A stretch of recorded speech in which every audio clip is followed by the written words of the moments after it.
Good morning, students. Welcome you all in your language class, that is English language. So today we are going to discuss about the tense. In the tense, we will discuss about the present perfect tense. Okay. Then we will discuss past perfect tense and then future perfect tense. In the present tense, we will discuss through the examples and through the formulas or rule, you can say that structure. First, present tense. What is present perfect tense? Okay. पहले हमें पता करना है कि present perfect tense क्या होता है.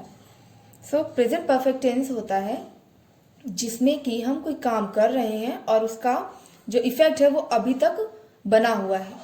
जैसे फर्स्ट अगर हमने कोई एग्जांपल लिखा, आई हैव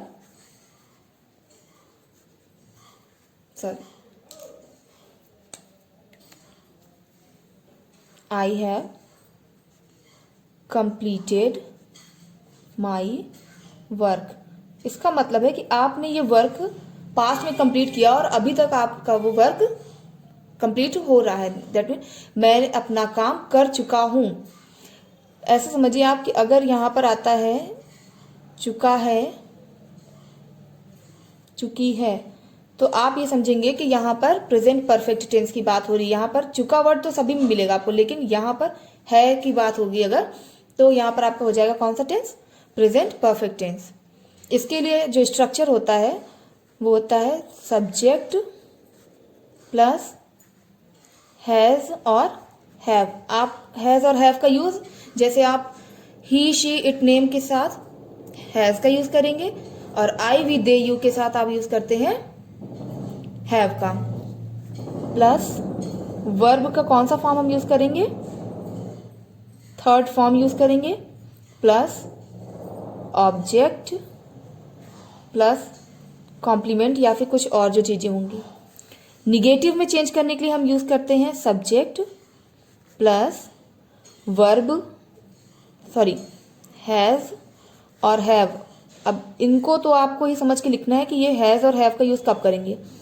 तो फिर से एक बार सुन लीजिए. हैज हैव का यूज हम प्लूरल के साथ करते हैं और हैव का यूज हम प्लूरल सब्जेक्ट के साथ करते हैं और हैज का यूज सिंगुलर के साथ.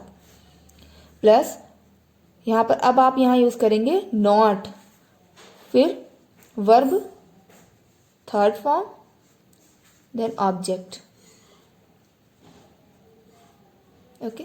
फॉर एग्जाम्पल आई, अब ये निगेटिव के लिए एग्जाम्पल देखिए. I have not completed my work. ठीक है. अब इसी से आपको इंट्रोगेटिव चेंज करना है, तो क्या करेंगे आप? सिंपल जो है आपका हेल्पिंग वर्ब है इसको आप आगे कर देंगे. तो आप लिख देंगे have I not completed my work. और इसके बाद मोस्ट इंपॉर्टेंट क्वेश्चन मार्क लगाना मत भूलिएगा. ठीक है. एक और देखते हैं. She has danced very well. ठीक है. अब इसको जब चेंज करना होगा तो हम क्या करेंगे? हेल्पिंग वर्ब को फर्स्ट कर देंगे. तो आप लिख देंगे has she danced very well. और लास्ट वन, चलिए फिर इसी तरीके पास्ट परफेक्ट टेंस. इसमें हम ये भी उसी तरीके को, बस इसमें हम यूज करते हैं ये जब आप लिखेंगे जैसे आई हैड, सेम इसी एग्जांपल को यहां भी देखते हैं. I had completed my work. मतलब इसका मतलब होगा मैं अपना काम कर चुका था. अब देखिए चुका का वर्ड तो ये दोनों जगह है, लेकिन था वर्ड यहाँ आ गया, तो इसलिए यहाँ पर हम यूज करेंगे हैड. तो इसके लिए अब आपका स्ट्रक्चर क्या कहलाएगा? ये स्ट्रक्चर था, यहाँ भी स्ट्रक्चर हो जाएगा. तो स्ट्रक्चर हो जाएगा आपका subject plus had plus verb third form plus object. अब आपको पता है कि हम नॉट का यूज कहाँ करते हैं, नॉट का यूज हमेशा हम हेल्पिंग वर्ब के बाद ही करेंगे। तो यहां भी जब आपको निगेटिव में इसको चेंज करना है तो इसका फॉर्मूला चेंज हो जाएगा, ये हो जाएगा subject plus had plus not plus verb third form plus object. For example, same example यहां भी लेते हैं, I had not completed my work.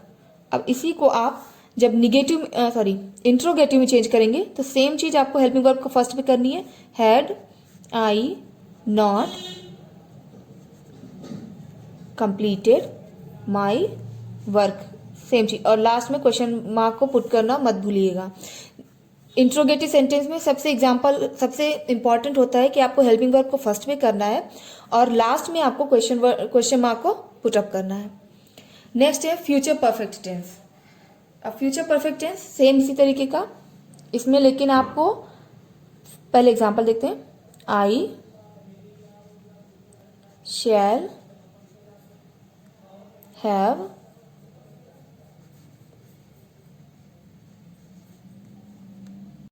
इसमें लिखेंगे आप I shall have completed my work.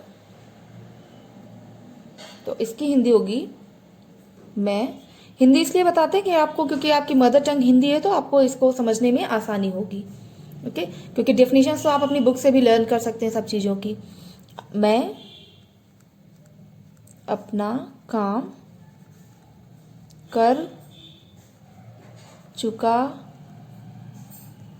हूँगा, that mean गा वर्ड आ जाता है फ्यूचर की बात जब होती है तो हम हमेशा शैल का यूज करते हैं। तो यहां पर एग्जांपल, अगर आप यहां पर निगेटिव के लिए स्ट्रक्चर देखेंगे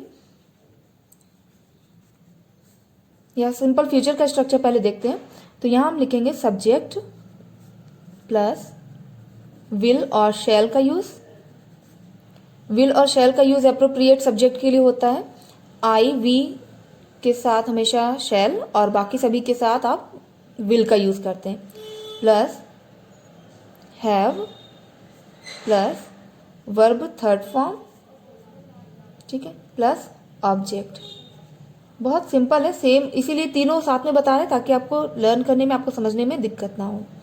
तो अब जब निगेटिव में हम इसको चेंज करते हैं तो इसका स्ट्रक्चर हो जाता है सब्जेक्ट प्लस विल और शैल plus have plus not plus verb third form and then we will put object।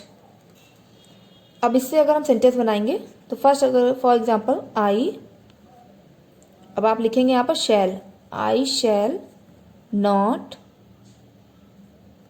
I shall have not finished my homework,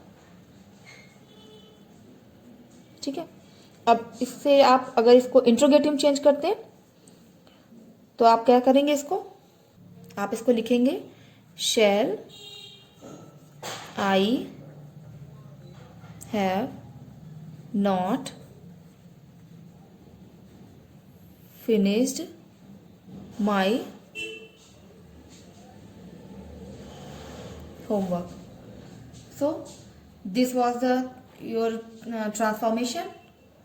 इस तरीके से आप अपने किसी भी जिस भी टेंस में दिया हुआ, अगर आपको प्रेजेंट परफेक्ट में दिया हुआ है या फिर पास्ट परफेक्ट में दिया हुआ है या फिर आपको फ्यूचर परफेक्ट में दिया है, आपको इनके जो स्ट्रक्चर्स हैं इनको, ये इंपॉर्टेंट है, इनको ध्यान में रखना है। और उसी के अकॉर्डिंग आपको, अगर निगेटिव बोलता है चेंज करने के लिए तो आपको निगेटिव में चेंज करना है, और इंट्रोगेटिव कहता है तो इंट्रोगेटिव में, या फिर आपको निगेटिव से अफर्मेटिव में चेंज करना है। तो आप इन्हीं स्ट्रक्चर्स को ध्यान रखिएगा तो आपके लिए ईजी होगा इस पूरे ट्रांसफॉर्मेशन को समझने में। Okay, now I am giving you some questions you have to solve in your fair notebook. ये है आपके लिए homework. Change the following sentences into negative sentences. अब ये 3 दिए हुए हैं, आपको इनको निगेटिव में चेंज करना है और इसके बाद change the following sentences into interrogative sentences ये फिर यहाँ पर ABC 3 दिए हुए हैं, इनको आपको इंटरोगेटिव में चेंज करना है। आई होप आपको एक्सरसाइज समझ में आई होगी और आपको दिक्कत नहीं आएगी इनको सॉल्व करने में। और अगर कोई प्रॉब्लम आती है तो आप मुझे कमेंट बॉक्स में भी अपने आंसर्स, आप इसके आंसर भी मुझे लिखिएगा, और अगर कोई प्रॉब्लम आती है रिलेटेड टू द वीडियो तो आप उसे कमेंट बॉक्स में ज़रूर लिखिएगा। Thank you for watching this video.